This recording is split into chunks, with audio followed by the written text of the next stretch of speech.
ਉਹ ਬਾਰਡਰ ਤੇ ਦੂਰਬੀਨ ਲਵਾ ਦਈਏ ਤੁਹਾਨੂੰ ਤੇ ਦੂਰਬੀਨ ਲਾ ਕੇ ਵੇਖ ਯਾਰ ਨਾਲ ਹੀ ਆ ਬਾਰਡਰ ਆ ਕੀ ਕਰਨ ਦਾ ਜੇ ਨਹੀਂ ਤੇ ਦੂਰਬੀਨ ਜਾਣ ਦਿੰਦੇ ਨੇ ਉੱਥੇ ਨਾਲ ਹੀ ਅੱਛਾ ਦਫਾ ਤੱਕ ਤੇ ਜਾਣ ਹਾਂ ਦਫਾ ਤੱਕ ਇਹ ਸਾਹਮਣੇ ਜੀ ਉਹ ਜਿਹੜੀ ਚੌਕੀ ਹੈ ਬਿਲਕੁਲ ਇਹ ਨਾਲ ਹੀ ਕਬਰਸਤਾਨ ਹੈ ਕਬਰਸਤਾਨ ਦੇ ਸਾਹਮਣੇ ਚੌਕੀ ਨਜ਼ਰ ਆਉਂਦੀ ਤੇ ਉਹ ਅਗਲੇ ਚੌਕੀ ਤੋਂ ਪਰਲੀ ਸਾਈਡ ਤੇ ਜਿਹੜੇ ਨੇ ਉਹ ਤੁਹਾਨੂੰ ਇੰਡੀਆ ਦੇ ਜਿਹੜੇ ਨੇ ਉਹ ਦਿਹਾਤ ਨਜ਼ਰ ਆਉਂਦੇ ਹੋਣਗੇ। ਇਹ ਸੈਂਟਰ ਦਾ ਹਿੱਸਾ ਹੈ ਜਿੱਥੇ ਇਹ ਫਨੂਸ ਲੱਗਾ ਸੀ ਜਿਹੜਾ ਮੈਂ ਨੀਚੇ ਤੁਹਾਨੂੰ ਦਿਖਾਇਆ ਤੇ ਇਹ ਸਾਹਮਣੇ ਨੀਚੇ ਜਿਹੜਾ ਨਾ ਉਹ ਜਗ੍ਹਾ ਜਿੱਥੇ ਗ੍ਰੰਥ ਸਾਹਿਬ ਦਾ ਪਾਠ ਹੁੰਦਾ ਸੀ। ਅੱਜ ਜਿਸ ਜਗ੍ਹਾ ਤੇ ਤੁਹਾਨੂੰ ਲੈ ਕੇ ਚੱਲੇ ਉਹ ਤਰੀਖੀ ਪਿੰਡ ਸਰਦਾਰ ਜਵਾਲਾ ਸਿੰਘ ਦਾ ਪਿੰਡ ਜਿਹਦਾ ਨਾਮ ਹੈ ਪਡਾਣਾ ਤੇ ਇਹਦੇ ਲਾਗੇ ਲਾਗੇ ਪਿੰਡ ਜਿਹੜੇ ਨੇ ਘੁਰਕੀ ਹੈ, ਲਾਲੂ ਹੈ, ਝੱਲੀਆਂ ਹੈ ਤੇ ਦਿਓਸਾਨੀ ਹੈ, ਫਿਰ ਘਨੀਕੇ ਹੈ, ਫਿਰ ਉਸ ਤੋਂ ਇਲਾਵਾ ਹਡਿਆਰਾ ਆ, ਰਾਮਪੁਰਾ ਆ, ਪਠਾਨਕੇ ਆ ਤੇ ਜੇ ਇਹਦੀ ਤਹਿਸੀਲ ਦੇ ਜ਼ਿਲ੍ਹੇ ਦੀ ਗੱਲ ਕਰੀਏ ਇਹਦੀ ਤਹਿਸੀਲ ਤੇ ਜ਼ਿਲ੍ਹਾ ਹੈਗਾ ਲਾਹੌਰ। ਇਹ ਬਿਲਕੁਲ ਬਾਰਡਰ ਦੇ ਉੱਤੇ ਪਿੰਡ ਹੈ ਤੇ ਇਹਦੇ ਲਕੀਰ ਤੋਂ ਬਾਹਰ ਇੰਡੀਆ ਵਾਲੀ ਸਾਈਡ ਤੇ ਜਿਹੜਾ ਪਹਿਲੇ ਪਿੰਡ ਆਉਂਦੇ ਨੇ ਢੱਲਾ ਹੁੰਦਾ ਹੈ, ਫਿਰ ਬੀਰ ਰਾਜ ਤੇਜਾ ਸਿੰਘ ਆਉਂਦਾ ਹੈ, ਫਿਰ ਸ਼ੱਕਰ ਚੱਕ ਆਉਂਦਾ ਹੈ, ਫਿਰ ਚੰਮਾ ਕਲਾਂ ਆਉਂਦਾ ਹੈ ਤੇ ਫਿਰ ਲਾਈਆਂ ਆਉਂਦਾ ਹੈ, ਫਿਰ ਗੇੜੀ ਆਉਂਦਾ ਹੈ ਤੇ ਉਸ ਦੇ ਨਾਲ ਹੀ ਬਿਲਕੁਲ ਥੋੜਾ ਜਿਹਾ ਦੇਖਿਆ ਜਾਏ ਤੇ ਬਿਲਕੁਲ ਸ਼ੇਰ ਦੇ ਵਿੱਚ ਆਉਂਦਾ ਨੁਸ਼ਹਿਰਾ ਢੱਲਾ ਜਿੱਥੋਂ ਦਾ ਗੁਰਦੁਆਰਾ ਇਸ ਪਿੰਡ ਦੇ ਵਿੱਚ ਖੜੇ ਹੋਈਏ ਤੇ ਸਾਹਮਣੇ ਗੁਰਦੁਆਰਾ ਨੁਸ਼ਹਿਰੇ ਢੱਲੇ ਦਾ ਖੂਬਸੂਰਤ ਆਪਣਾ ਉਹ ਨਜ਼ਾਰਾ ਕਰਾਉਂਦਾ ਹੈ। ਤੇ ਅੱਜ ਮੌਸਮ ਵੀ ਬੜਾ ਕਹਿ ਲਓ ਖਰਾਬ ਜਿਹਾ ਸੀ ਤੇ ਮੌਕਾ ਵੀ ਜ਼ਬਰਦਸਤ ਸੀ ਜਿਸ ਵਾਸਤੇ ਅਸੀਂ ਲਾਹੌਰ ਤੋਂ ਤੁਹਾਡੇ ਵਾਸਤੇ ਜਿਹੜਾ ਨਾ ਉਹ ਵੀਡੀਓ बनाने वास्ते आ गए।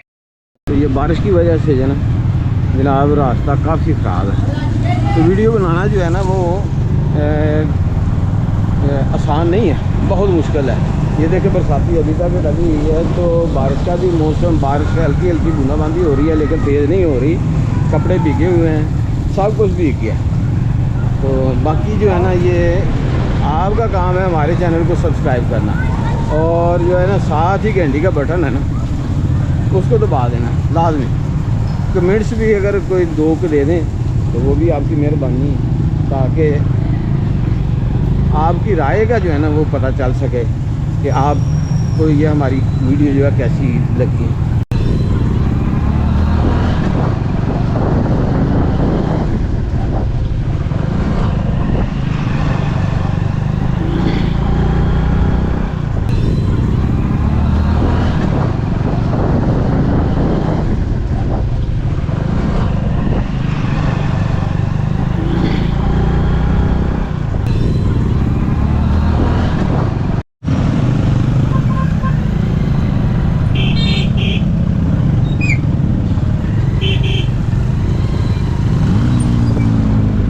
पाकिस्तान बोल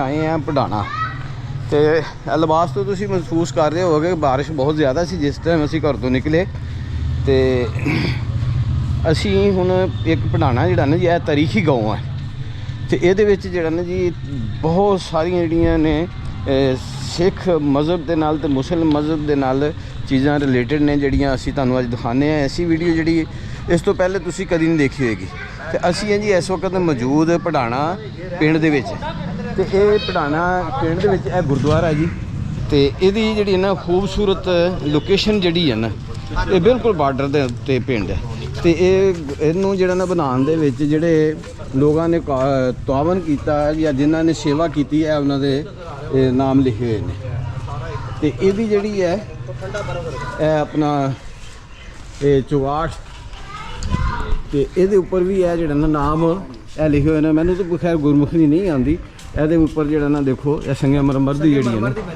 बनी चुगाठ तो ये उपर लिखे हुआ है नाम कलिंदा। इस तरह इधर भी जो ना ਜਿਹੜੇ ਲੋਕਾਂ ਨੇ ਇੱਥੇ ਸੇਵਾ ਕੀਤੀ ਹੈ, ਇਹ ਉਹਨਾਂ ਦੇ ਨਾਮ ਲਿਖੇ ਹੋਏ ਨੇ।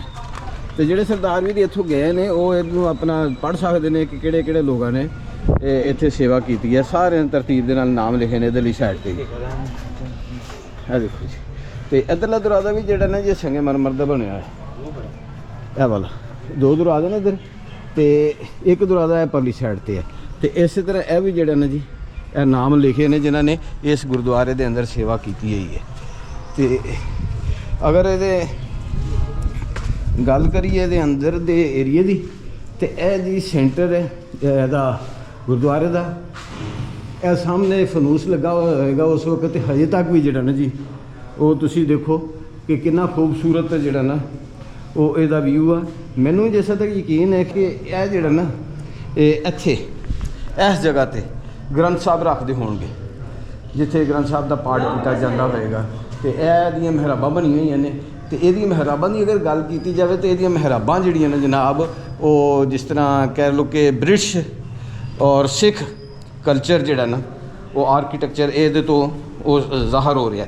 ਇਹ ਹਜੇ ਵੀ ਜਿਹੜੇ ਨੇ ਇਹ ਉਹੋ ਹੀ ਸੰਗਮਰਮਰ ਲੱਗਾ ਹੈ ਨੀਚੇ ਫਰਸ਼ ਦੇ ਵਿੱਚ, ਜਿਹੜਾ 47 ਦੀ ਵੰਡ ਤੋਂ ਪਹਿਲੇ ਦਾ ਸੀ। ਅਗਰ ਦੀਵਾਰਾਂ ਦੀ ਗੱਲ ਕਰੋ ਤਾਂ ਇਹਦੀ ਦੀਵਾਰਾਂ ਤਕਰੀਬਨ 2-2 ਫੁੱਟ ਚੌੜੀਆਂ ਨੇ। ਇਹ ਦੇਖੋ, ਤੇ ਨਾਨਕਸ਼ਾਹੀ ਇੱਟ ਮੁਗਲੀ ਇੱਟ ਦੇ ਜਿਹੜੀ ਹੈ ਨਾ ਉਹ ਬਣੀ ਹੋਈ ਹੈ।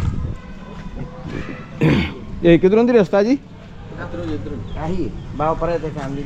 ਅੱਛਾ, ਤੇ ਚਲੋ ਹੁਣ ਤੁਹਾਨੂੰ ਅੰਦਰ ਦਾ ਵਿਊ ਕਰਾ ਦਿੰਦੇ।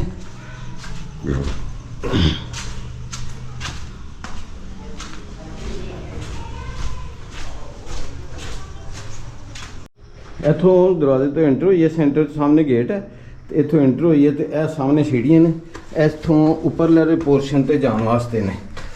ਤੇ ਚਲੋ ਹੁਣ ਤੁਹਾਨੂੰ ਉੱਪਰਲੇ ਪੋਰਸ਼ਨ ਦਾ ਜਿਹੜਾ ਨਾ ਜੀ ਉਹ ਵਿਜ਼ਿਟ ਕਰਾਉਂਦੇ। ਇਹ ਸਾਰੀਆਂ ਜਿਹੜੀਆਂ ਨੇ ਛੋਟੀ ਇੱਟ ਦਾ ਬਣਿਆ ਹੈ, ਤੇ ਦੇਖੋ ਕਿੰਨਾ ਮਜ਼ਬੂਤ।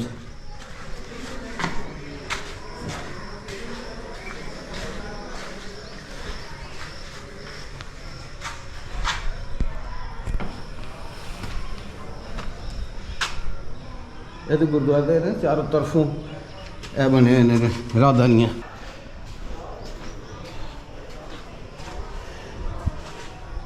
ਇੱਧਰ ਫੈਮਿਲੀ ਹੈ, ਤੇ ਇੱਧਰ ਜਿਹੜਾ ਨਾ ਇਹ ਸੈਂਟਰ ਦਾ ਹਿੱਸਾ ਹੈ ਜਿੱਥੇ ਇਹ ਫਨੂਸ ਲੱਗਾ ਸੀ, ਜਿਹੜਾ ਮੈਂ ਨੀਚੇ ਤੁਹਾਨੂੰ ਦਿਖਾਇਆ। ਤੇ ਇਹ ਸਾਹਮਣੇ ਨੀਚੇ ਜਿਹੜਾ ਨਾ ਉਹ ਜਗ੍ਹਾ ਜਿੱਥੇ ਗ੍ਰੰਥ ਸਾਹਿਬ ਦਾ ਪਾਠ ਹੁੰਦਾ ਸੀ। ਤੇ ਇਹ ਉੱਪਰਲਾ ਪੋਰਸ਼ਨ ਜਿਹੜਾ ਨਾ ਮੇਰਾ ਖਿਆਲ ਹੈ ਉਹ ਆ ਜਿੱਥੇ ਲੇਡੀਜ਼ ਬੈਠ ਕੇ ਜਿਹੜਾ ਨਾ ਉਹ ਆਪਣਾ ਗ੍ਰੰਥ ਸਾਹਿਬ ਦਾ ਪਾਠ ਸੁਣਦੇ ਹੁੰਦੇ ਸਨ। ਤੇ ਇਹ ਜੀ ਇਹ ਚੱਕੀ ਹੈ ਜਿਹੜੀ 47 ਤੋਂ ਪਹਿਲੇ ਦੀ ਲੋਕ ਜਿਹੜੇ ਨੇ ਉਹ ਇਸਤੇਮਾਲ ਕਰਦੇ ਹੁੰਦੇ ਸਨ। ਨਹੀਂ ਮੈਂ ਪੱਕਾ ਵੈਸੇ ਟੂਟਾ ਮੈਂ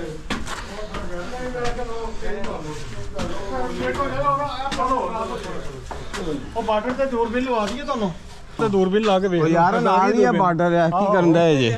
ਨਹੀਂ ਤੇ ਦੂਰਬੀਨ ਜਾਣ ਦਿੰਦੇ ਨੇ ਉੱਥੇ ਨਾਲ ਹੀ। ਅੱਛਾ ਦਫਾ ਤੱਕ ਤੇ ਜਾਣ ਹਾਂ ਦਫਾ ਤੱਕ। ਇਹ ਸਾਹਮਣੇ ਜੀ ਉਹ ਜਿਹੜੀ ਚੌਕੀ ਹੈ ਬਿਲਕੁਲ ਇਹ ਨਾਲ ਹੀ ਕਬਰਸਤਾਨ ਹੈ। ਕਬਰਸਤਾਨ ਦੇ ਸਾਹਮਣੇ ਚੌਕੀ ਨਜ਼ਰ ਆਉਂਦੀ, ਤੇ ਉਹ ਅਗਲੇ ਚੌਕੀ ਤੋਂ ਪਰਲੀ ਸਾਈਡ ਤੇ ਜਿਹੜੇ ਨੇ ਉਹ ਤੁਹਾਨੂੰ ਇੰਡੀਆ ਦੇ ਜਿਹੜੇ ਨੇ ਉਹ ਦਿਹਾਤ ਨਜ਼ਰ ਆਉਂਦੇ ਹੋਣਗੇ। ਤੇ ਅਸੀਂ ਮੌਜੂਦ ਹਾਂ ਇਸ ਵਕਤ ਗੁਰਦੁਆਰੇ, ਤੇ ਮੇਰੇ ਨਾਲ ਨੇ ਭਾਈ ਤੈਯਬ ਸਾਹਿਬ, ਚਾਚਾ ਭਤੀਜਾ ਫੈਮਿਲੀ। ਤੇ ਇਸ ਵਕਤ ਹੁਣ ਚਾਚੇ ਦੇ ਨਾਲ ਭਤੀਜੇ ਤੋਂ ਕੋਈ ਨਹੀਂ, ਚਾਚੇ ਦੇ ਨਾਲ ਚਾਚਾ ਆਇਆ, ਚਾਚੇ ਦੇ ਨਾਲ ਚਾਚਾ ਆਇਆ, 2 ਚਾਚੇ ਇਕੱਠੇ ਹੋ ਗਏ। ਹਾਂਜੀ, ਭਤੀਜੇ ਘਰ ਰਹਿ ਗਏ। ਲੋ ਜੀ ਇੱਧਰ ਸਾਹਮਣੇ ਦੇਖੋ ਨਾ, ਤੇ ਇਹ ਬਿਲਕੁਲ ਸਭ ਨੀਚੇ ਸਭ ਤੋਂ ਇਹ 3 ਦਰਵਾਜ਼ੇ ਨੇ, ਤੇ ਤਿੰਨੋਂ ਸੰਗੇ ਮਰਮਰ ਦੇ ਨੇ। ਇਹ ਬਰੂਨੀ ਸਾਇਆ। ਤੇ ਉਸ ਵਕਤ ਕੁਰਬਾਨ ਜਾਈਏ ਇਸ ਇਲਾਕੇ ਵਾਲਿਆਂ ਦੇ ਕਿੰਨਾ ਜ਼ੌਕ ਸੀ, ਤੇ ਕਿੰਨਾ ਉਹਨਾਂ ਦਾ ਸ਼ੌਕ ਸੀ, ਕਿੰਨੀ ਰੀਝ ਨਾਲ ਉਹਨਾਂ ਬਣਾਇਆ ਸੀ। ਅੱਜ ਇਸ ਟਾਈਮ ਲਕੀਰੋਂ ਪਾਰ ਮੇਰੇ ਸਰਦਾਰ ਵੀਰ ਜਾਂ ਦੁਨੀਆ ਦੇ ਦੂਸਰੇ ਹਿੱਸਿਆਂ 'ਚ ਰਹਿਣ ਵਾਲੇ ਇਸ ਗੁਰਦੁਆਰੇ ਨੂੰ ਦੇਖਣਗੇ, ਉਹਨਾਂ ਦਾ ਦਿਲ ਤੇ ਬੜਾ ਦੁਖੀ ਹੋਏਗਾ, ਤੇ ਨਾਲ ਨਾਲ ਖੁਸ਼ ਵੀ ਹੋਣਗੇ ਕਿ ਅਸੀਂ ਚਲੋ ਜੇ ਖੁਦ ਨਹੀਂ ਜਾ ਸਕੇ ਤੇ ਅਸੀਂ ਵੀਡੀਓ ਦੇ ਥਰੂ ਇਸ ਗੁਰਦੁਆਰੇ ਨੂੰ ਦੇਖਿਆ। ਲਓ ਦੋਸਤੋ, ਹੋਰ ਵੀਡੀਓ ਵਾਸਤੇ ਮੇਰੇ ਚੈਨਲ ਨਾਲ ਜੁੜੇ ਰਿਹਾ ਜੀ। ਬਹੁਤ ਬਹੁਤ ਸ਼ੁਕਰੀਆ।